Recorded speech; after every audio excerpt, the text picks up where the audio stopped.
Oh, look at that. We're live. But before that, You jumped the gun again.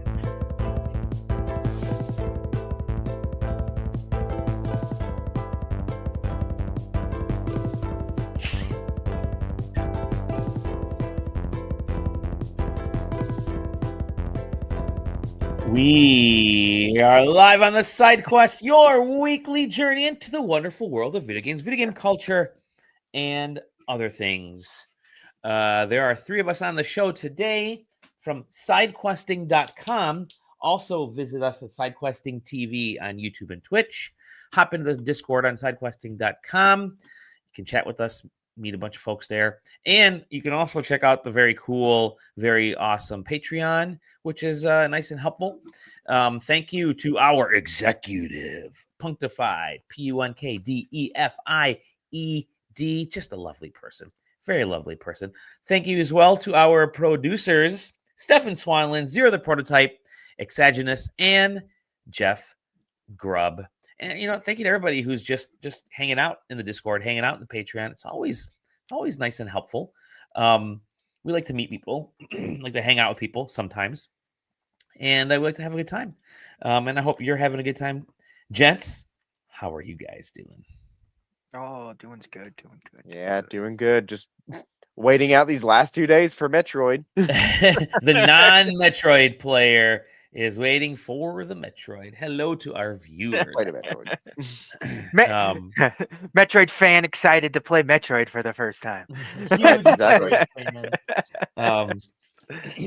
By the way, I'm going to show something real quick. JJ and Tyler, stick around after the show because I'll go over this real quick, but that's it. That's all I got.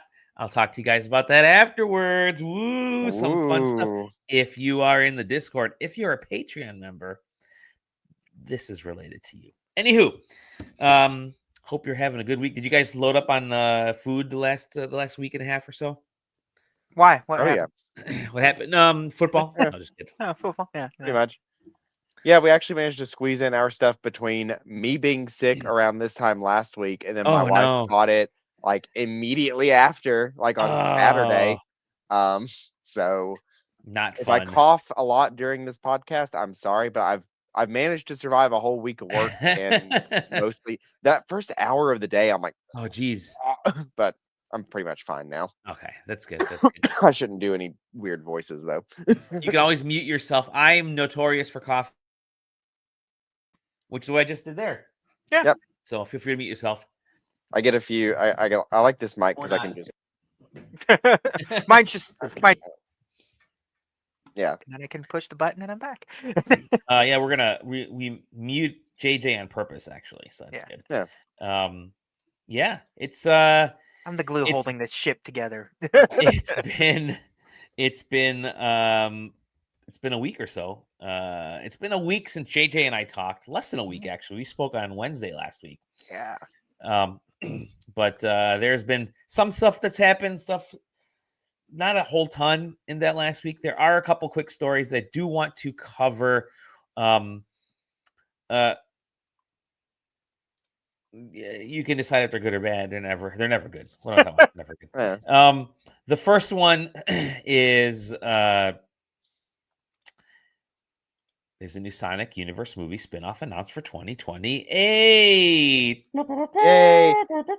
Tell us, Sonic #1 fan superhero. What is it?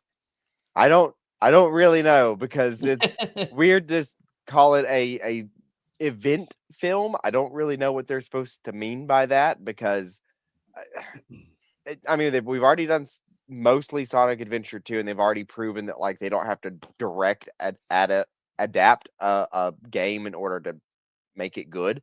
So unless it's like a spin-off, like or not a spin-off, like a crossover with something else. They did announce it with a Ninja Turtles movie. I think I mentioned before we got on that like, oh, it'd be cool if we did like a Ninja Turtles crossover. The IDW comics are also they've done like one round of like DC crossover stuff and they're about to do like another one.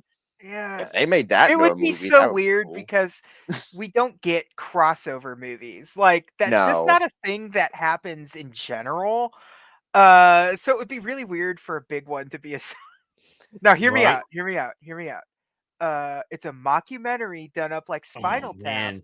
but for Sonic Underground. Oh man, that would be good.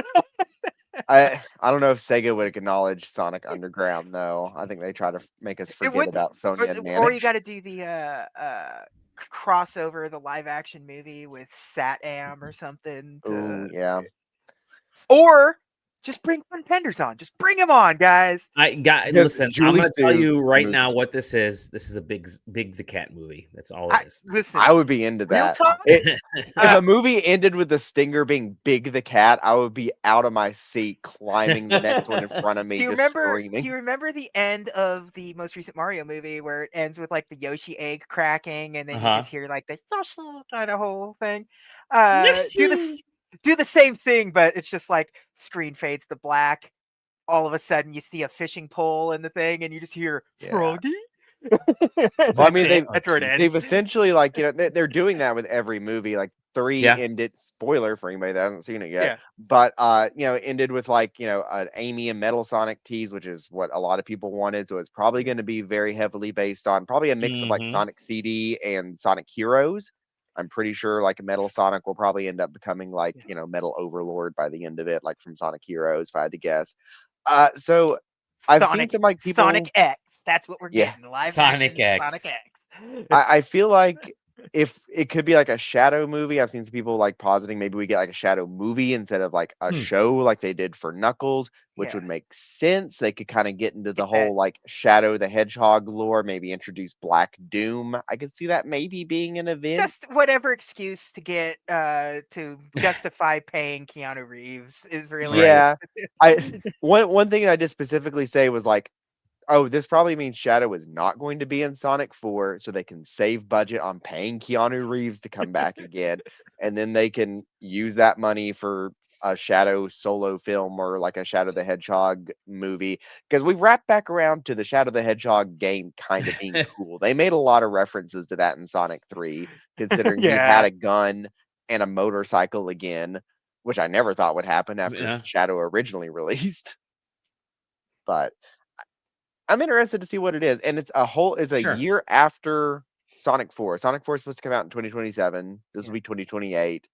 So the fourth movie is taking 2 years. They're probably doing these like back to back, probably to get them out in this time. Maybe it's a Fast and the Furious thing where James Marsden and Keanu Reeves just didn't get along together, but they want to say they can't have them be in the same movie, but we can. Yeah, exactly. Just Cyclops from the Fox X-Men movies just comes and hangs out with Tom and Sonic. Just 2 James Marsdens sitting next to each other. I'm guessing they're just going to throw a bunch of the Sonic characters together and do one big. Maybe it won't even take place on Earth. I don't know what the last. I would say they're already doing that. It's just every episode or every movie is just more all of the Sonic characters. I think they're just going to throw everybody in there though. Right now, like they're literally going to throw. They may have like ugly Sonic in there as well, and they'll throw everybody in there. There's characters that I never thought would be that would have a single fan to their name that like multiple people are like diehard fans of. Like when Sonic 06 released, I didn't think anybody would like Silver the Hedgehog. People freaking love Silver the Hedgehog. They want Silver to be the next Stinger. They can't wait. They cannot wait for Charmy to show up. Yeah. Cream the Rabbit, Charmy. I want Vector. Let's just get Vector out there. We do need the Chaotix and Cream and Vanilla, her mother, so that we can get Victor or Vector wanting to hit on Vanilla like he does in the comics. We're really bringing down the show with all this Sonic. Yeah, it's way too much Sonic for myself. But yeah, JJ looks like a Vector fan. Oh. Yeah, find the computer room. Yeah, maybe some of the money that comes out of the Sonic movie can go to Yacht Club games because the Shovel Knight Studios is supposedly in a make or break, relying on Mina the Hollower's success. If Mina the Hollower doesn't do well, the studio will need more money to survive. That's what the co-founder says. 2 things. 1, I mean, they've canceled a bunch of games, apparently, a bunch of projects. 2, Mina the Hollower is going to make, pardon my language, a fuck ton of money because that game has previewed so well. Even the demo is fantastic. I suggest everybody download it. Oh, I haven't checked it out. Yeah, I should. Oh my god, yeah, it's great. I think It's they're the gonna best be Game Boy okay, Color but game ever made. yeah, Yeah, I think because I you're like the look of it. I remember they were at Summer Games Fest, and I think they were even on the giant bomb couch yeah, talking to everybody at the same time that I found out about you guys. That might have been even yeah. when Grub name dropped you guys, and I got the It idea might to be. email you. It might be. Yeah, no, it looked good. It's just one of those things where I'm like, well, I'm waiting for them to get it out there. It was Yep. supposed to come Yeah. out You need earlier to. this month We need to or look it up earlier and last see month. when we gave it the PAX East award. Yeah, it was Teen years Choice Award. ago. I'm Has to googling. be at I'm least checking it 3, right right? now. Yeah. Mina the Howler. It's gotta be. It's gotta be at least 3. It is. Hands on Mina the Howler. 2023 is when we gave it the award. Okay, So only a couple years. Only a couple 2 years. years ago. I mean, Yeah. games take a while to make. I'm not surprised. It's just I Yeah. hate that they're in such a bind to where they're kind of banking on this game. Yeah. Because I'm sure it's going to be good, but Yeah. sometimes good games don't sell like Yeah. Psychonauts. Like I feel it like happens. they put a lot of weight into the Shovel Knight franchise, and we're really hoping that that thing was going to continue carrying them, and it's Yeah. great. I love Well, Shovel Knight. yeah. Everybody loves Shovel Knight, Unfortunately, but yeah. you do hit that wall at some Well, point. and unfortunately, everything they made for Shovel Knight after Shovel Knight was either, the boss expansions or just like not Shovel Knight games like Dig and Puzzle One and stuff, which Mhm. aren't bad, but those aren't like they don't move product. It's I don't know. I don't know what I think what's gonna help is this bad boy is gonna be on whatever the next like Nintendo Indie Direct ends up being, Oh and yeah. Oh yeah. that's just gonna be like they just need one good showing at like the just before launch on a Nintendo Yep. Direct, and it'll really save the numbers for them. I'm trying to get my camera set up here. Yeah. It's It's making the lighting all fucking weird, so I had the Yeah. lighting above it. And it's what I turned need into is a Blair Witch for what I need. Oh, that's actually a great idea. I should turn off my backlight there. That probably Um, works better. I need to get my lighting set up. I should turn in my light back there. Whatever. In gooder news, if you want someone to come in and make things happy for you, you may want Shigeru Miyamoto, because when they were developing Banjo-Tooie for release in Japan, he approved it. This is Greg Mails says, here's the facts from Miyamoto-san approving Banjo-Tooie for release in Japan. Nice of him that compliment. Faxes or emails, blah blah blah. Check it out. This is fantastic. I hate that tweet has to explain what a fax is, especially because faxes are still very prominent in a lot of like fields. I used to work in IT for a hospital system, and faxes are very much still very important in medical, like in hospitals and stuff. So I see this problem pop up a lot where, especially considering our interests and what kind of adjacent fields we're in, all we ever see are like tech people, and tech people and the world they live in is wildly different. it's one of those You things see where I them sometimes complaining kinda about hate it. things that you're like, what are you talking about? Yeah. So this is just adorable. This is just adorable. I love Miyamoto used the mouse to handwrite Splendid game, and it's just Splendid game. JJ loves this. I love this. Yeah. I want that. Little Like I said, thumbs I want that as our official game of the show seal of approval. Our next PAX East Game Awards. Yep. Make a wax stamp of that. It looks too much like that one meme of like, somebody yelling at people to stop having fun, and they just turn around and like do like the big thumbs the up big like that. they're talking in the group, and the guy like leans. Yeah. I think that's because it's not a big smile that the No. smiley face has. It's a kind of like. I think it's drawing on using a mouse to draw. Yeah. 1998. Clearly, 1999 yeah. The mouse. Super NES Miyamoto. mouse is exactly what he used for this. Yeah, there you go. The N64 DD. He used the Mario Paint, the Mario Studio, and that. Yeah. Anywho, it's just wonderful. I love it. It's just something just silly, and it's fantastic. Something that's not silly or fantastic, but maybe just as cool. Maybe, I don't know. Is that Jeff Keighley tweeted out, hey, he tweeted out some coordinates. Yeah. Using the 3-word coordinate thing, and people are trying to figure it out. And it's not it's no longer God of War Diablo. That's ruled out.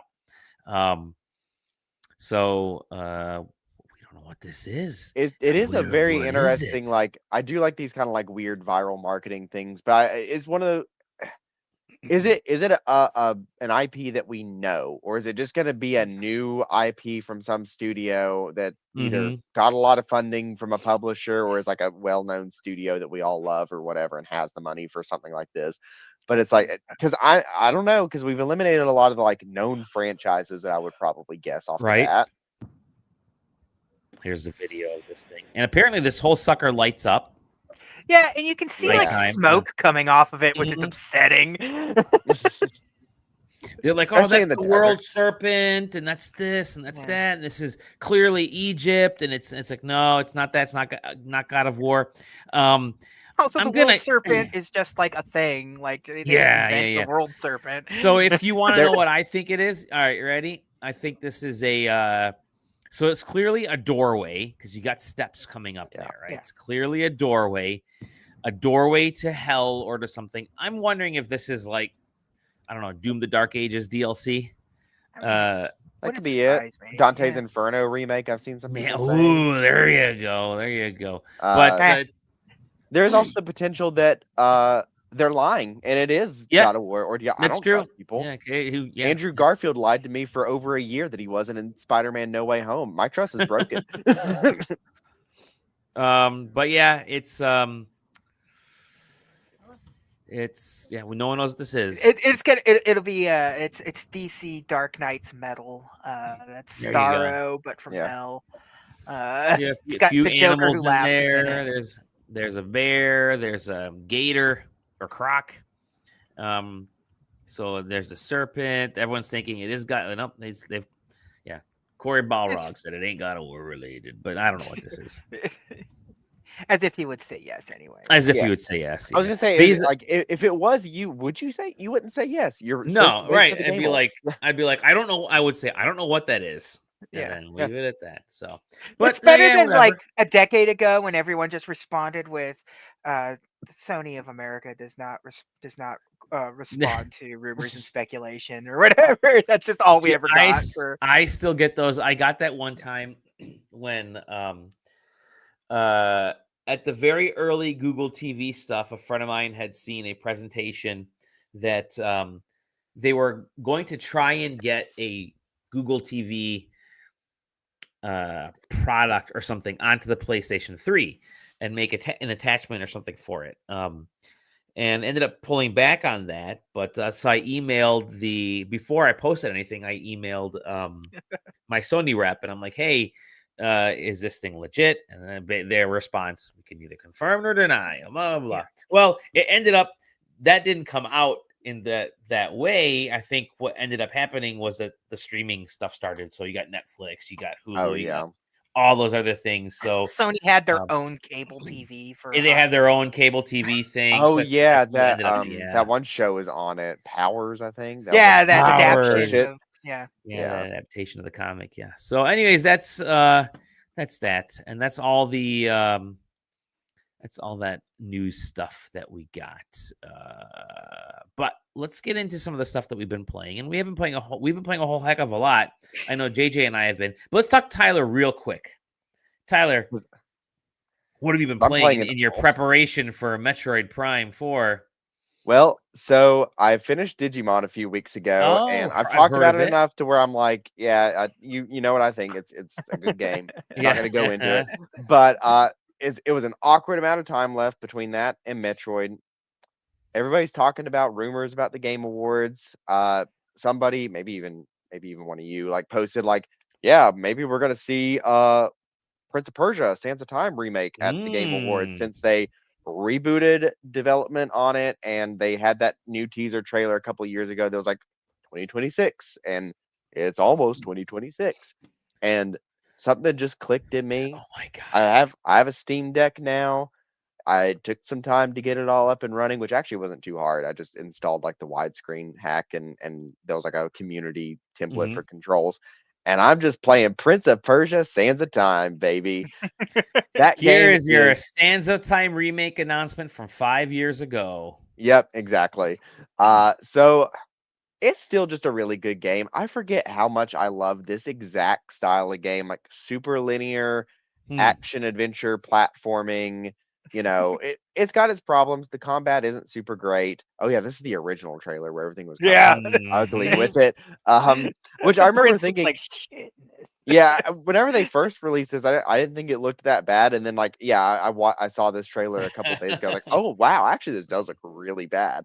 Okay, now put on the Jake Gyllenhaal trailer. Yeah, Yeah, there you exactly. go. But Sands of Time is absolutely my favorite of them. Speaking of Jake Gyllenhaal, because the movie was fine. Here's my secret that always gets like me like kicked out of any like Prince of Persia community. I cannot stand Warrior Within. Warrior Within is my least favorite. So I'm like, if they just stop at Sands of Time, I'm okay with that. Which I is don't good. really need to see Warrior Within again because I just hate that like grim dark, like early 2000s, like make everything edgy and stuff. I've never really been a fan of that. But yeah, no, I love these vibes. My favorite Disney movie was Aladdin. Thank you for pointing that out, my lovely wife in the chat. Um, so like I've always been a fan of this like, Arabian, Persian, like generic Middle Eastern desert kind of like, adventure vibe. Love the Mummy, love Aladdin, um, all that stuff. So I'm very excited to see this come back hopefully early this year, and I will have the original fresh in my mind so I can compare it. If Ubisoft loves us and gives us a review code, I will take it in a heartbeat. Dolly, keep that in mind. Email them. Haven't we? I mean, we've gotten the last 2 Prince of Persia games, haven't we? Nope. Didn't We got because the I got Rogue. You got Okay. Rogue. We didn't get the one Yeah. before that. We didn't get Lost that 2D Crown? one. I could have No, sworn no. we got the. Oh, well, okay. No. Well, I got And Rogue also, Prince of Persia. That Anywho, game's sick anywho. still. They keep making it better. It's a good game. I need to Yeah. finish that one. I probably will go back to it after I finish Metroid Prime 4 because I'll probably be in a Metroidvania mood then. But yeah, no. Sands of Time is still really great. Combat is still like super wonky. I'm really excited to see like what they fix because I feel like this is the perfect game for remakes. It's a super good base. Sure. It's Yeah. got enough to fix, like the combat and stuff like that. The story pacing a little bit can be quick because it's an older game that's just like boom, boom, boom, boom, boom. Here you go. But I'm worried because I don't trust modern day Ubisoft that much. As an old fan of Assassin's Creed, I've been hurt so many times. Well, I'm that sure it's the hard biggest for me to- problem they're having and why it's been delayed so long is they don't know how to put an overworld map in it that has 10 million waypoints on it. If there is a Can map interact in with this it. game, I will scream because this is the exact kind of game that does not need a map of any kind. It is a straightforward. It's gonna have an arrow at the top of the screen that an points to where to go. arrow. Well, let's be real here. We don't know with Ubisoft in upheaval right now. No, We don't know what's Ubisoft. going to happen with this game. Supposedly still being worked on. Supposedly going to be announced here in a couple weeks or next week. Yeah. But Yeah, I don't because know. I was gonna say this is gonna be Available one of the games. January 21st, 2021. that's I wild. had it pre-ordered digitally on PS5, and it was one of those where Sony ended up refunding me because they were like, "Listen, we know this isn't coming out anymore." So yeah, this game, Final Fantasy VII Remake Part 3, whatever they end up calling it, and Kingdom Hearts 4 are like the 3 like known entities that would like make me jump on the stream next week and just scream for a bit and then leave. Okay. So it's a dare. yeah, exactly. So, and this one seems the most likely. Deal. I think it's about time for this to finally get something, especially since Lost Crown seemed to do okay. I don't know how it is sales wise, but everybody Maybe seemed to this like is it, the so. maybe this is what the tease is for. Yeah. Yeah. Oh God. No, it's Listen, ugh. I don't What were you want to saying? listen. I don't want to like harp on anything in particular, but they still keep promising us that Beyond Good and Evil 2 is coming. Yeah. I got a yeah. notification from my PlayStation app that said the Beyond Good and Evil remaster they have is on sale right now. Actually, because I've never played Beyond Good and Evil, Oh, okay. so I actually wonder how much it Okay. is. I'm gonna check real quick. No, not $10 or that one. lower, it's worth it. True. $11.99. It's on the edge right there. You can Yeah. get it for cheaper. Like it'll go on sale for like $7.99 You sometimes. could Yeah, just run the GameCube version on your Steam Yeah. that's true as well. Deck. But also the fact that that's on sales got my conspiracy theory brain going. Like, well, maybe Beyond Good and Evil 2 will actually Yeah, there you go. find that or just fucking- everything from Ubisoft is on sale right now. Yeah. Yeah, and there's that too. Ubisoft is just too big. I'm sure they'll have Prince of something Persia here. 2008 on sale. Right. I liked that game. That one was good.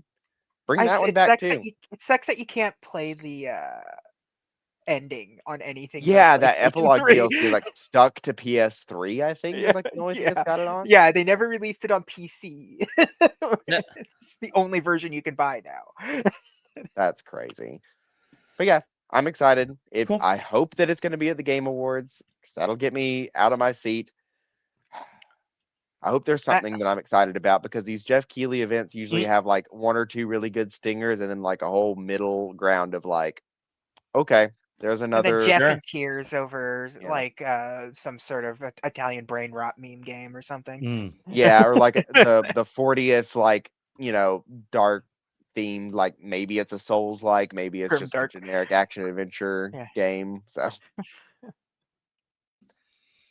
JJ, you've been playing a couple games. I want to get Sure. into the first game here, Okay. which I don't know both what it these is. both of these games have a little bit of retro flavor to them and some stuff. But this first game is an indie, and Oh, I know where we're going. yeah, it is MotionRec. MotionRec. You're a little dude. You're basically Wally. Oh, okay. All right. That's You're a always little good. robot guy sent down to sort of record civilization, and you're in this like weird dystopian, obviously an apocalyptic scenario. There's nothing How around. adorable it Nobody there. looks. Yeah.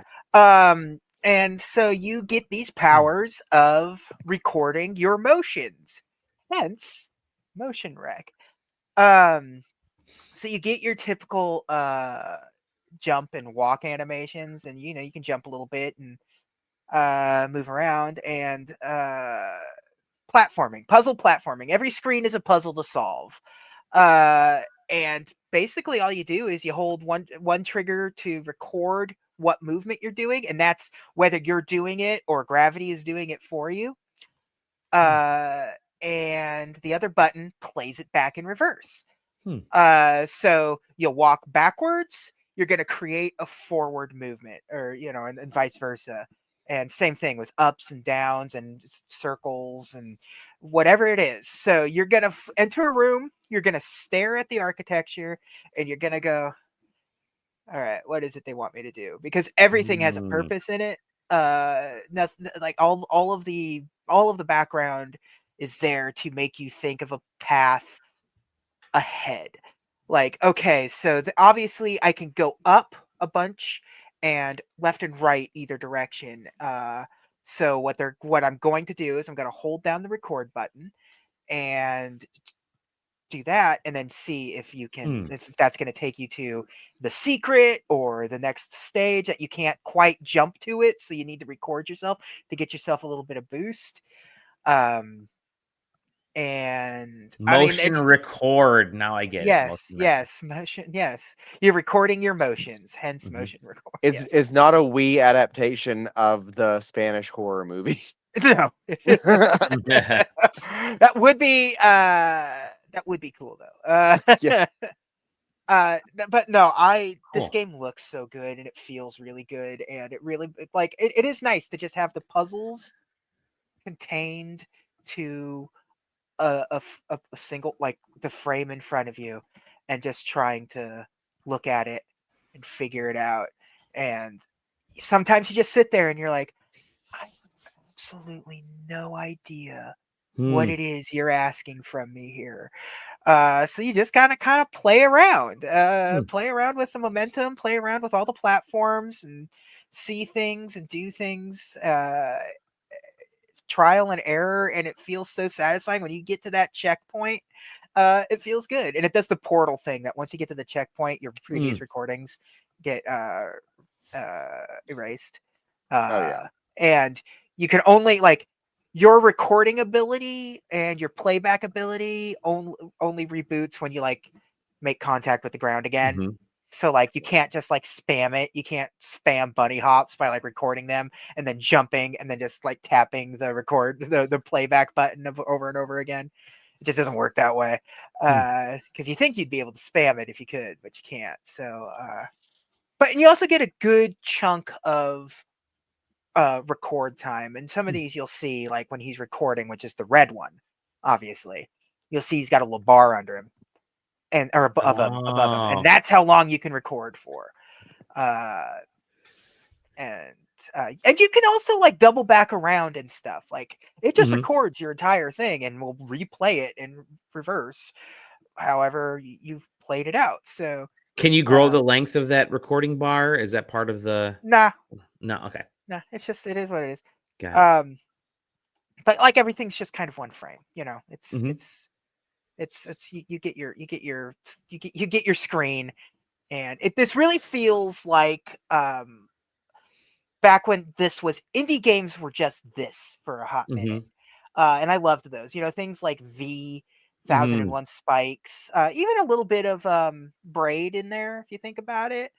It's just it's not really trying to tell you much of a story. I mean, the story's there, but it's all just sort of like context. Like it's like I said, it's kind of very Wall-E-esque in its thing, and your little dude's cute as hell. But yeah, I just had a ball playing this. This is a good puzzle game. You just want to sort of sit down and play a little puzzle platformer. Cool. This is one of the best ones to be out in a while. It's very low impact in the sense where you can just kind of sit down and play it and kind of rack your brain for a room or two and then move on. It's not long, but well worth your time, I think. If you like a puzzle platformer, if you like solving, if puzzles, Tyler, are your favorite part of a game, it's a good one to sort of just kind of waste your time with. And I was I looking mean at waste it, in and the most enjoyable way. and it is on Steam now, only $10. It looks like I was actually surprised there's not a Switch version announced, but there is a PlayStation version announced, but it has no date, just 2026. So it's on the store there. But yeah, we got the code that was provided to us was the Steam version. So yeah, that's what I've been playing it on. Very cool. You've been playing it. You've been playing a shmup. I've been playing all kinds of shmups. It's a shmup city over here, baby. Just stepped in another pile of shmup over it's there. the shmup wonderful time. This time I've been playing R-Type Delta. Wiggle your mouse so I can see the name again. What is it? HD Delta HD boosted. He says that and the title comes up. Yeah. Yeah.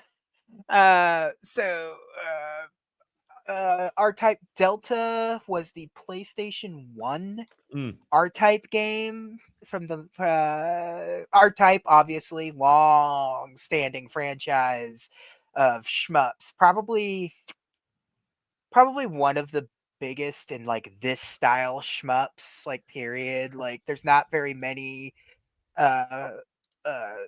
contenders for this crown of just being like space side-scrolling shmup shooters that were all of them in abundance for decades, really. I mean, like 80s, 90s, early 2000s, these were all over the place. All trying to catch that R-Type high. So yeah, this is a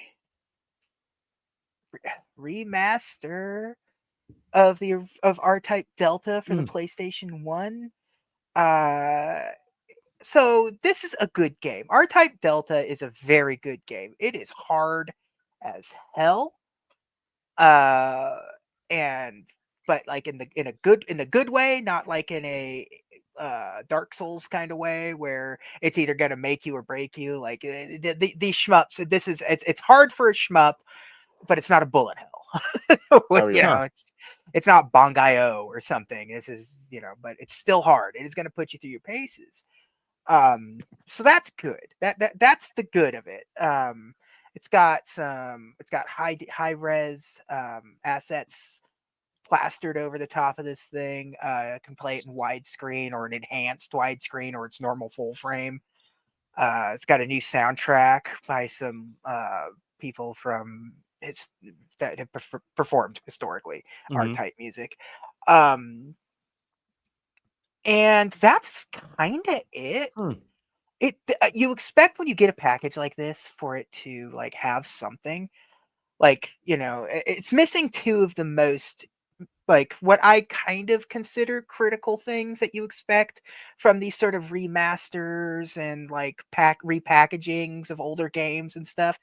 It doesn't have, this one's going to sound stupid, but you miss it when it's not there. This doesn't have like a scan lines option. Oh, interesting.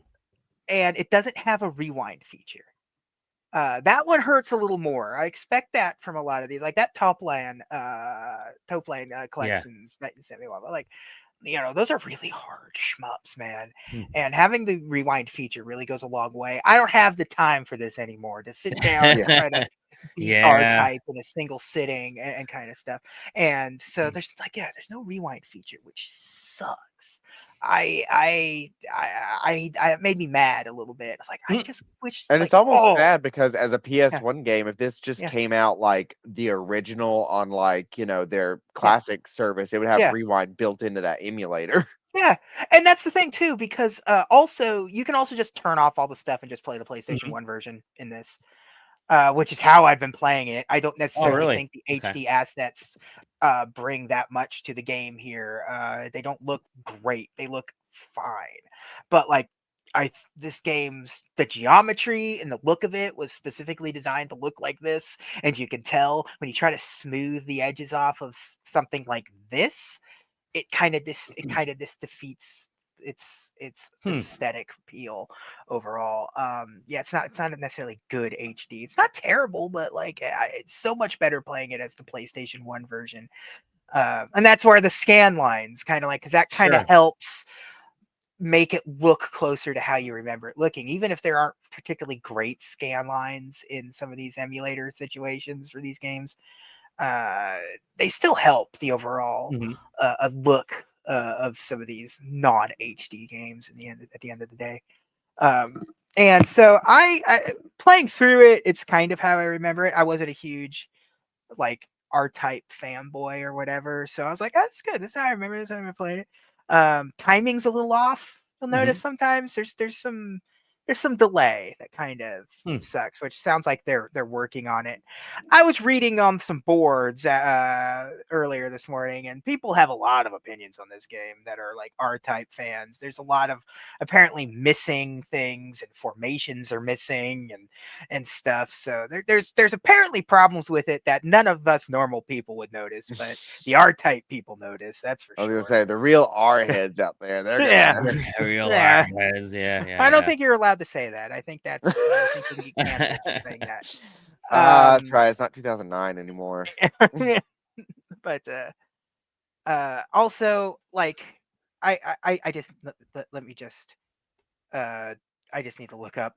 Do we know what this costs? Because I feel like I don't know. I know we don't usually like talking about it that much, but I think that is something that needs to be brought up in this. This is a $25 game. For a PlayStation 1 game. Like, it's not even like a remade version of the game or anything. I don't think that's good. I don't think $25 is good. I'm sorry. But like at the end of the day, it is a good game. I mean, it goes for something. But there's just a lot of little things wrong with it that make it hard to say, like, there's you can get the arcade versions of R-Type on like any single other console, and I think you'll have probably just as good a time as this. This was just the R-Type game of 1998, and it's a good game, but like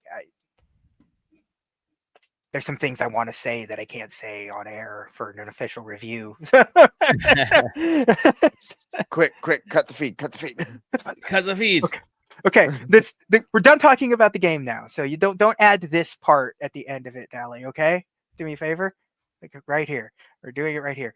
Just emulate it. It's a PlayStation 1 game. Everything can play it. $25. No, emulate That's it. Well, I've been playing some games as well. I also been playing a classic game. I'm going to start with the classic game, or classic games. So I grew up renting games all the time for my NES and my Super Nintendo. Having a sibling meant I was always playing some type of sports game. And one of the games that we always rented in the 80s, this is back when the Detroit Tigers were a really good team in the 80s, and baseball was the sport. And so we played all the big hit baseball games out there. And there were like 2 or 3 that were really good. One of the ones that kind of stuck to the very top, and we rented, gosh darn, nearly 1,000 times, was Bases Loaded. Well, guess what, baby? They have re-released Bases Loaded and Super Bases Loaded. These are the folks that brought the goal games that I think we reviewed from Jalico. And they brought both these games so you could see Bases Loaded, the original graphics there, which was very good for that original NES, right? And then the Super I was gonna Bases say Loaded this is actually impressive for the NES. Yeah, and then this is the Super NES version, which still looks really good. Look Yeah, at still see looks that really good. Laserdisc ad. Yeah, dude. So, Sighead is the developer of of these versions, and Rocket is the publisher, I believe. But so you get 2 games. The original Bases Loaded was great because you had I think there were 10 teams that you could pick from, and you could have a full season of baseball games. It had stats, it had everything. I loved playing it because on the NES, it felt like a really good baseball simulator. And you select your pitches, you aim, you obviously throw in different bases and stuff, but it was a really good baseball game. And it was, when it released, I think this was prior to some other games that came out afterwards, but when it released, it felt like a premier game at that time. And so, yeah, just a classic game. Loved it. There was, like I said, we probably put thousands of hours and rented it over and over and over again. And that's totally okay because that's what we did as kids. And the great thing about these games is that you get so good at it because you've just been renting this game. There's no updates, right? It's just the same cartridge that you're blowing into and sticking in your NES.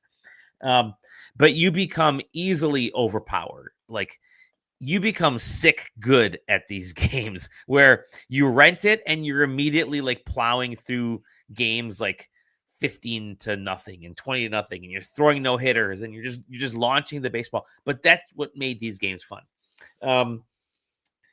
Tons of home runs, all that kind of cool stuff. So that was great. It was awesome. And they had some really bad uniforms, and you kind of chose your team based on what city.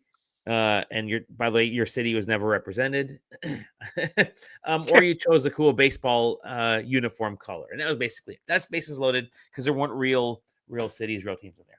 I'm a little disappointed that they didn't include all of the NES Bases Loaded. So we played that game all the time, and then Super Bases Loaded was announced, and we were all excited. Back then, you went to Super Bases Loaded because it looked better. The players are bigger on the screen. You had more options because there were more buttons on the Super. You kind of see it had mode 7 effects. I mean, this looked like the stands had way more pixels for different people on there instead of 3 people. So that was cool. Always wanted to play it. We played it a little bit. It's on Super NES. It's got to be good. Cut to today. Boy, is that second game not good. And I'll tell you why. The first game was very pure baseball simulation. You're playing to outscore the team, win, rack up the wins, and that's kind of it, right? Stats and all that kind of stuff. The second game, Super Bases Loaded, they said, we got a new platform out here. Kids are going to buy whatever we give them because it is baseball. Let's make this not necessarily a game about wins and losses in the traditional way, but about how well you play the game. So it's really about getting sort of a perfect score in playing the game, throwing it to the right base, getting strikes in a certain way, getting hits in a certain. So it's like super bases loaded was way too complex for what because their goal went away from what baseball was to highly mechanical. We want you to play a very specific way, and that wasn't nearly as fun as the original game. Also, boy, the base loaded games, you're hitting at the top of the screen when you're running, so the diamond is like the reverse. It's like you're sitting in the outfield instead of from the instead of behind home plate hitting outwards. So the perspective is a little bit off. But going back now, I don't really love Super Bases Loaded, but I still love that original game, and I can still see myself playing this original Bases Loaded game with my brother. In between actual modern games, but they actually did a phenomenal job. I don't know who this is for, except for those of us who maybe still have some affinity to the bases loaded games and kind of classic games that we rented over and over again. It's made by Sick Head, and it's definitely for the sickos. But what's really interesting is that they include you don't see it here, but they actually include the scans of they did this for the Goal series as well. Like they scanned the actual game booklets, so you can flip through there. And holy cow, the Super Bases Loaded game booklet, actually both of them, but especially Super Bases Loaded, is unhinged. Like the terminology they use in this, like they're straight out yelling at you, the gamer. Oh yeah, like they're screaming. It's like this is like early 90s, so they didn't have to do this, but they want to be edgy. But yeah, it's fun. It's a cool little thing to have. Obviously, that's all they're going to go for. You're not going to find like videos and all that kind of stuff in here. This really is just here's 2 games. Here's their instruction booklets. Remember these, and that's kind of it.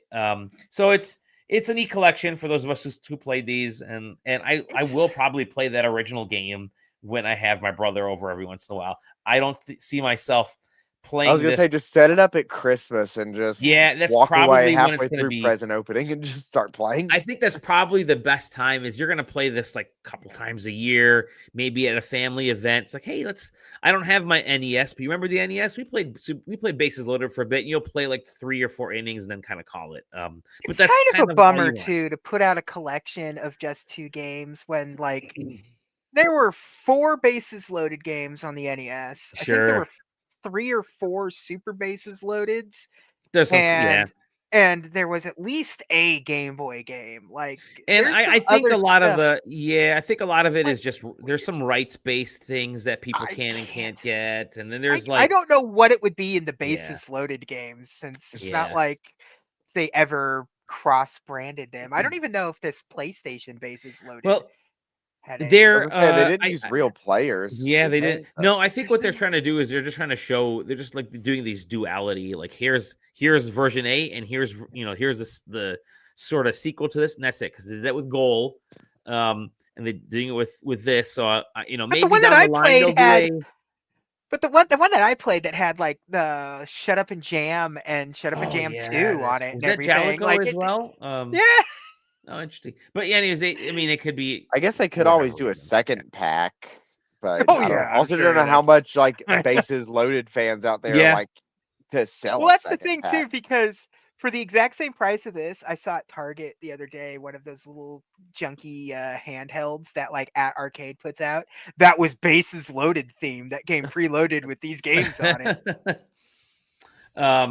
I love these games. Yeah, they're right. I mean, there was the Game Boy. There was a bunch of stuff. There was I would have at least like the Game Boy one in here. I love it when they throw the Game Boy versions of things in just for fun because they're always terrible, but it's kind of fun to have a direct side by side. Like here's the NES one, and here's what they tried to do on the Game Boy.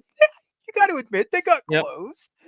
Yeah. So I don't know why they made just these 2, but I don't know if the other 2 were as popular. I don't know.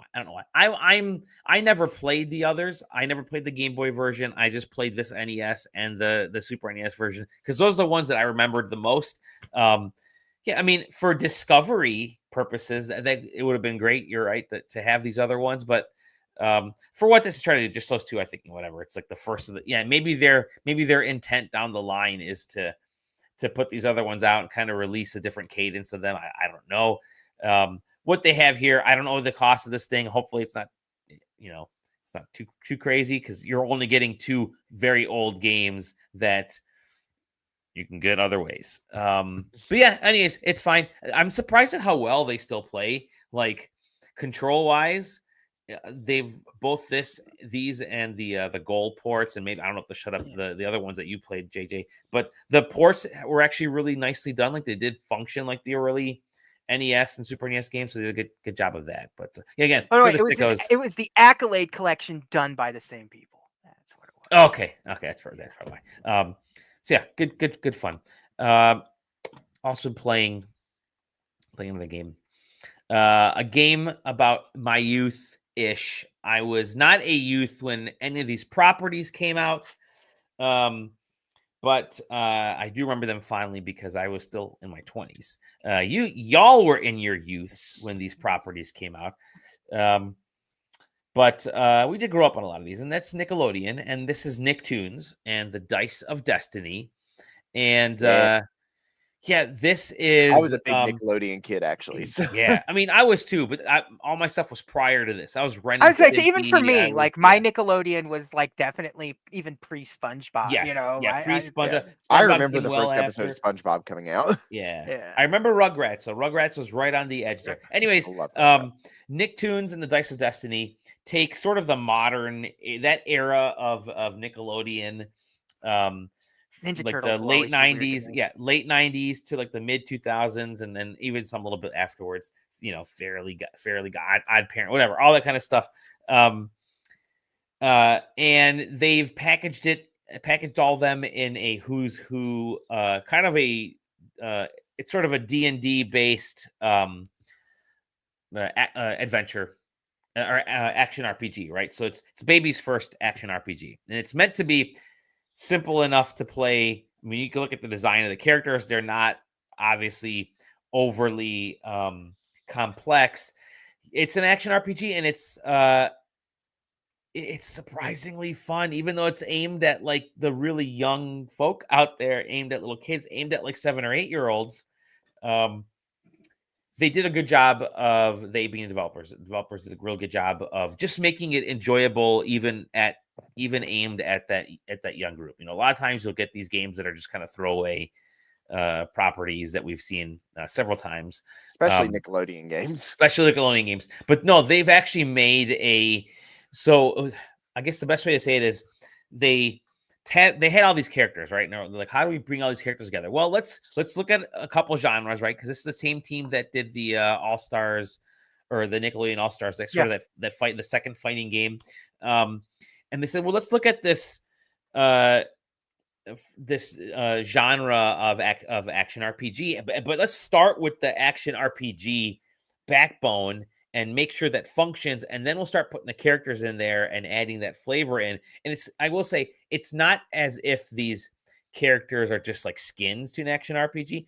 There is a lot of good work and care done to making these feel like you're actually playing within the cartoon worlds, right? So dungeon crawler, it's that very specific style of combat. It's very basic. Like, there's you have a bunch of different classes. There's a ton of characters you can get on your team that you can switch back and forth from.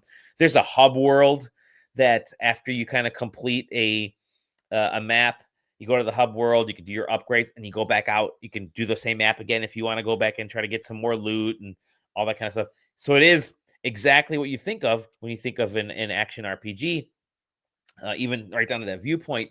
But I mean, it kind of leans more into like the hack and slash stuff. But obviously the different classes give you ranged attacks. They give you have a support, some support cast members. You have it's very digestible, I guess you could say. It's not that it's easy. I mean, there are some easy aspects to it, but I think the accessibility, the complexity is low enough that anybody can play it and enjoy it. I definitely see like 7-8 year olds playing this, but at the same time, it's the kind of game that someone like me and you, JJ, and even you, Tyler, playing with your child, I think it's fun enough because there are, it's good writing. It's at Nickelodeon writing, and all these characters have had great writing in the past, and they've carried over a lot of that humor. So it's aimed at kids, but there's definitely some adult, like, wait a minute, especially wait a since minute, like I pick up on that a little bit differently. Yeah. yeah, especially since like I recognize like every character in this trailer so far, which I'm like a little bit surprised that like And there's there not a are, newer one like I that said,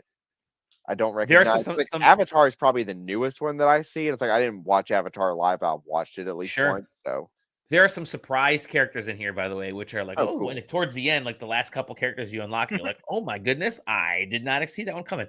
Yeah, it's not difficult.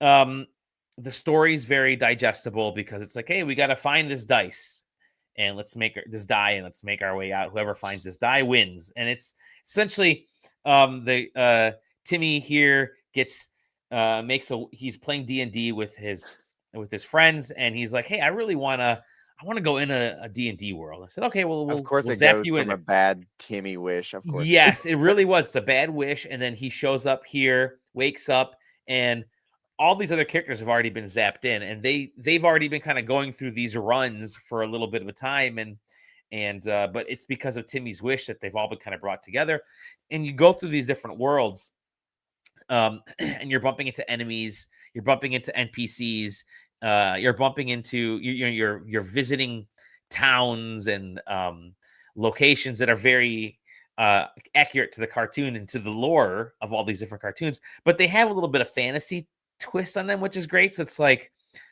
you have Reptar, surprise, but then Reptar has a very unique look of in the game to make it look and feel like it belongs within kind of a holistic aspect, right? But there's a little bit of strategy involved. Like I said, but it's definitely leans in more on the action stuff. I haven't tried the co-op, by the way. You can run through some of the earlier levels, but that difficulty, you will hit spikes here and there where you're like, oh wow, I wasn't expecting like this to get really difficult really quick, and it can. You'll get through a point in the level, and all of a sudden you're like, wow, this boss is way too difficult for me. I have to kind of figure out who I want to put in there and how I want to upgrade my characters and all that kind of stuff. And that's when like this whole idea of amulets comes into play, because you can take your character like SpongeBob and turn him into like a freaking tank with his capabilities, with amulets and with upgrades. So it's really funny, and it's really well done from that standpoint. Again, it's at its core, it has a very narrow and specific focus of an action RPG, and it's like, let's nail this very basic action RPG and get it right, and then start layering the characters on there, start layering their special abilities, make sure the story all works together. It's a hokey story, but that's fine. That's what it's all about. And yeah, I was kind of joking around with someone earlier. I said it's like a secret way to get kids into D&D, because there's dice rolls. There's a lot of D&D talk.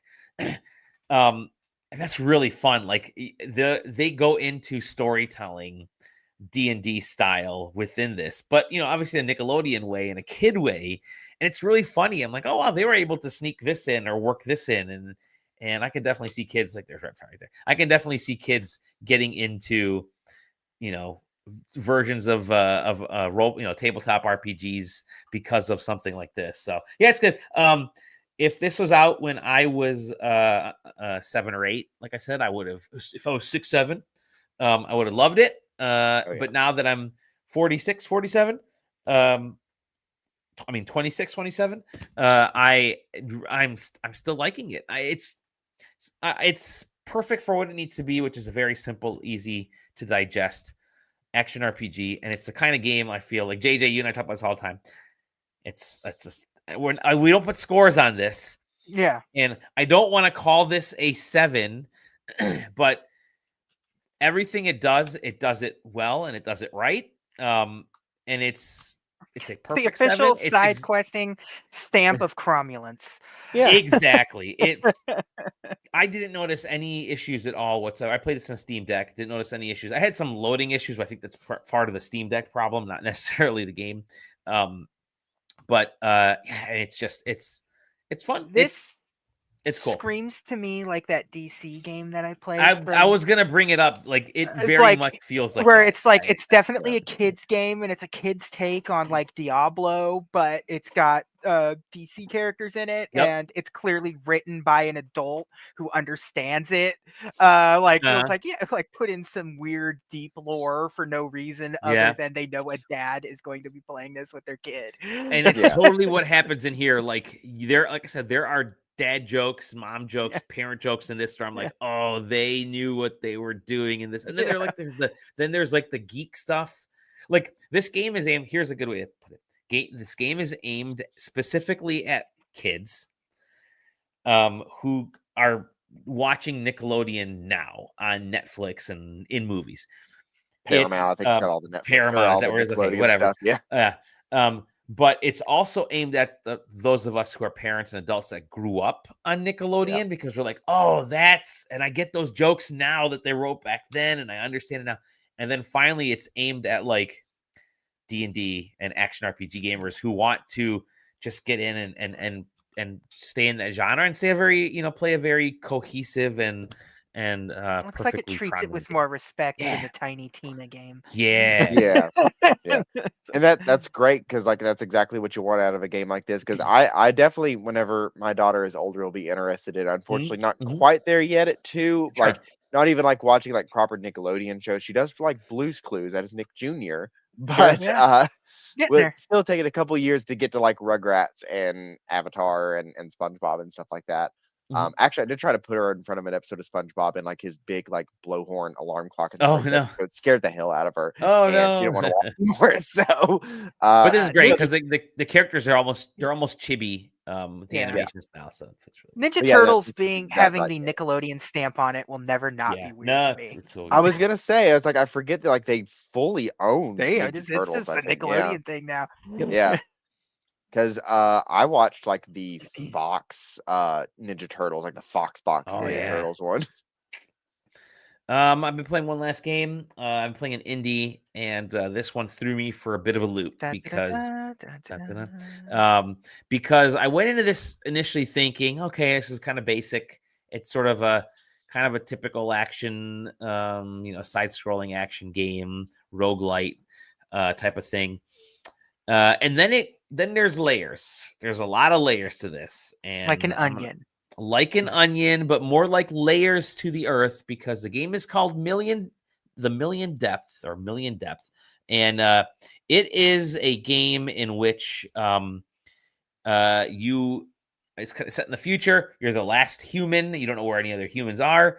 And your goal is to make it to the center of the earth by continually falling down and making your way down and getting to that center. Like you're just hopping off ledges. Well, you hop off a ledge and you can kind of have a choice if you want to go to the left, the middle, or the right, kind of the typical roguelite stuff. Do you want to take on more enemies? Do you want to go to a shop? Do you want to do some discovery? Whatever. Anyways, so you play this character. She's heading down to the planet. She wants to. There's this mystery of why people disappeared. Stuff's happening on the ship that she's on, so she's trying to get to the center to find out what's going on. Then you unlock, like, you realize that it's more than just this planet. There are multiple worlds. There's parallel worlds. There are definitely reasons why people are missing. There are robots. There are pets. Stuff's happening in this, and it starts to kind of work in on itself. And you can complete this game, descend all the way down, get everything done, and then you're like, oh, wait, I got to go back up and start over again because something has unlocked and I may have missed something. At the end of every run, you get this flow chart that you can see all the decisions. I do like when games kind of do that because they'll show you like the 13 Sentinels thing. Yeah. You can see the decisions that you've made and how those affected it. But then the way it's set up in this is that you go back to those decisions and you go back to those decisions and you're like, okay, wow, there's something really important that I want to get to there. If I go there, then it's going to unlock this. So there are, folks saying it, there is a little bit of a visual novel aspect to it from the storytelling, because there is a very deep story to this game, a much more personal story to this game. And that's when, like, once I started going down these multiple runs is when things really started getting like, okay, all right, I want to see where this is going. And it feels almost as if the ending can be adjusted and twisted and improved based on how you follow the flow chart, what actions you take, where you go. So that's the story and kind of the overall roguelite structure. The actual gameplay structure of this. First of all, I'm not the biggest fan of the visuals, and I don't really love the music in this either. Mostly because, I mean, I was playing a lot of it on the Steam Deck. But you like the gummy shit part, right? But let me get to that point. I was playing on the Steam Deck, and I had to get off the Steam Deck and play it on my regular laptop because it doesn't look great on the Steam Deck. It's very dark screen-wise, and then stuff is very, it's not like super detailed on the screen, but it's because it's a lot of the areas are so dark, it makes it difficult to kind of see what's happening. Like the contrast is not there. So pop back on the laptop, kind of noticed a lot of the same issue. Not the biggest fan of the visual. I think that there's not enough good contrast in between the character and the backgrounds, and you can get lost in a lot of places. However, the part that's kind of cool that JJ alluded to, there is a whole gummy ship aspect, and what that is you get this sort of floating, and I think they call it the biotape jammer, a floating hammer. I don't know what it's actually. I can't remember what it's actually called in the game. It's sort of a floating thing, and you can attack enemies. You can it's like this remote control weapon. You can attack enemies. You can use it as defense. Parts you find throughout the world, you're adding on to and adjusting and combining, and you can take like if there's like 4 blocks of the same material, they suddenly become a stronger material, and then you can split stuff apart. You can add spikes onto things. Like when you first start the game, you're just adding like blocks and spikes, and you're like, okay, this is a ramming weapon. Well, then all of a sudden you think, wait a minute, I can add like stuff pointed rearward, so that I had made one weapon on one of my runs where I could have my character in the middle of the screen, and as enemies are coming at me, I just bounce back and forth with my floating hammer, and it's like ping pong back and forth between enemies. I'm just obliterating them, and it's really kind of fun. It's kind of, I can do some cool stuff. You can speed this sucker up. You can add some effects to it. You can make it a defensive tool, because your character, you can actually attack in 2 ways. One, you attack with that flying thing, or you can actually ram into, like, do a charge ram into enemies, and that's kind of cool too. So there are some multiple things you can do with that, and obviously you're collecting stuff all over the place, and that whole aspect is neat. The actual battles themselves are kind of cool, because when you get into a battle, it's sort of I don't know if it's monster closet is the right way to say it, but it's a single screen ish area, and as you defeat enemies, a couple things happen. If you're good enough at defeating enemies, you get this thing called grace. Like, there's a grace value. The more consecutive enemies you defeat, the more grace value goes up, the better loot you get. So you can like kind of obviously you want to just take out enemies very easily and consistently and get the best loot, but there are like moments sometimes where you have to kind of balance if you're willing to take a hit, or if you are taking a hit, like when and how to position yourself to take on enemies so you can get better grace and better loot later on. The other aspect is every time you defeat an enemy, the room shrinks that you're in. So these walls start coming in and caving in, like Fortnite style. It's like stuff starts shrinking, and it's not an issue in the first couple runs you do, but when you start getting into more and more enemies on the screen, these walls are shrinking, and you may have like 4, 5, 6 enemies all firing at you and bouncing around, and you're stuck in the middle, and you're using your little hammer to take out one guy over here. Meanwhile, you take out one guy and it keeps shrinking, and they're attacking you, and that's how your run ends. And it's really wild from that standpoint of adding it in there. And I think that's actually great, because otherwise it would have felt like just a platformer where you defeat enemies. But this those two aspects of trying to get you to avoid, being hit as much, to do perfect attacks, and to try to take care of enemies in sort of, you kind of have to map out, like, if these walls are shrinking, I probably want to get these. Do I want to get these folks that are further out or the ones that are closer to me? So you're kind of mapping out and playing some strategy as to how you defeat enemies, and that's really cool. I thought that was something that added a whole lot to the experience. And like I said, the gummy ship idea. It's silly, but it's really cool. And It already looks better than the gummy ship, honestly. It already looks better than the gummy ship. And like, you can grow this thing. So you start opening up quadrants. You meet this little robot. I forget his name. It's a silly little name. But you meet this robot, and he can open up little quadrants, little areas of the screen, and stuff grows. So you can add more stuff. And then as you add more stuff, like I said, you're combining. And I had the one which was just a hammer that went back and forth, a bunch of spikes. And then as I got better, I made one that had all these weird tentacles kind of sticking out from it, so that enemies, like, it would attack enemies in a certain way, and the enemies would get caught, and I could run out the other side to do something. And it was really, really cool. So I love that they gave the player the ability to do that, because it does open up. It's a lot of freedom in how you approach, battles and attacks this game. So yeah, million depth. I think it's basically means like 1,000,000 kilometers or a million layers you have to get down and all that kind of stuff. But yeah, it's definitely a lot deeper than million depth. It's a lot more involved, and there's a lot more to it than what first seems like. Just there was the flow chart. Then what it seems like on the just on the surface level. But like I said, you start getting in there, start playing, annoying character and very kind of what do they call it? The kind of typical naivete of this character puts me off a little bit, but just the whole gameplay of this is really worth checking out. I think it's really cool. I think it could definitely lead to aspects of the roguelite genre that we haven't really seen before. It's fun. Cool. Yeah. Time altering battles and all kinds of other cool stuff in this game. So million depth. It's on Steam. I think it's the only thing that it's on, but yeah, it's cool. It's a lot of fun. Good time. And that's it. That's what I got. I got more games, but we'll talk more next week. JJ and I are playing game. JJ's already played a game that we got a code for. I'm starting a little bit tonight. We're going to co-op it a little bit later. We may need to do, oddly enough, with so much stuff going on, we may need to do a quick one maybe at the beginning of next week. Yeah. Because we're going to have a lot going on.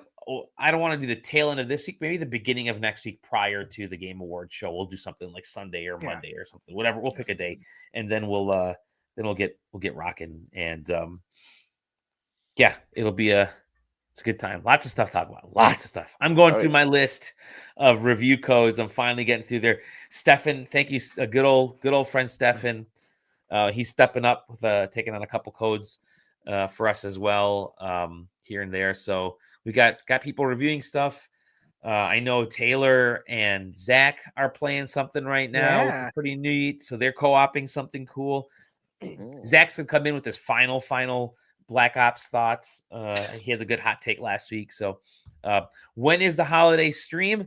Don't know yet. We're trying to figure out when we can do it. I think we'll pick a day. Because we always have a blast. Tyler, you're gonna have a fun time with this one. This will be interesting. Yeah, we have our annual SideQuesting holiday party where, God, these things can go like 2-3 hours, man. Everyone gets to bring their own thing. Yeah, it doesn't have to be themed to the holidays. It could be anything. Bring whatever I always end it with a really horrible rendition of 20 questions, because everybody is really dumb and the answer is like super easy and none of y'all can figure it out because you don't know what the questions to ask. Except for last year where everyone was mad at you and you defended yourself to the bitter end. Great. It was great. We'll play some with all the folks here from the Discord as well, from the Patreon. We'll play Jackbox. Fun. The last year we had a awesome shirt from Jackbox that came out of it, and I may have to turn that into a shirt specifically. I love. I still have that. I still have funny that. It's every so fun. time. It's a great time. Yeah, we always have a good time. And If you haven't saved, share it in the Christmas thing today, just so everyone can get the it video. Oh yeah, yeah, or whatever. Last year, it's a good time for sure. And I might rewatch it just so I can remember some of the stuff. But we got to get some ideas pulled together over the next couple weeks here. It's usually like that last week before Christmas, because by then everybody's gotten their Secret Santa stuff, and we'll try to wait if you can. Wait until the holiday party to open up your Secret Santa stuff. You can wait until actual Christmas Day. That's cool. But yeah, there's some fun stuff happened. But we had I will not name names. We had someone who got so wicked drunk the last time they threw up and disappeared, and we lost them for the rest of the show.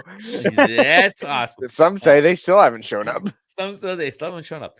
But yeah, it's a real good time. So stay tuned. We'll try to get a date here in the next few days or so within this week. By this weekend, I think we'll select a date and we'll go from there. But that's it. SideQuesting.com, SideQuesting TV, and YouTube and Twitch. Hop in the Discord, Patreon, all that fun stuff. JJ, Tyler, thank you guys. Y'all rock. Hope you are all getting some good recovery time, getting good family time, getting good gaming time. JJ, thank you for being a horrible influence on me and picking up a 3D printer, which I see the box over there. I actually won't be able to get to it until Friday, but I've already decided I'm going to print out that the Metroid Prime 4 mouse. That's my first project. Yeah. So there you go. God bless you. I'm not even going to try the mouse controls. I'm just sticking to normal. I should probably mostly a handheld game for me. Maybe I might play. There you go. A lot, but well, that is one of the fun things you can do with a 3D printer is make a vertical switch and switch to holder and player and that kind of stuff. I saw somebody uploaded a file to make a McDonald's French fry holster for the Joy-Cons. Oh, nice! Okay. Oh, sweet. And I've got obviously got 3D modeling experience, so I'm gonna play around with some stuff to see what. PAX East may be really fun. Oh God, PAX East is gonna be great.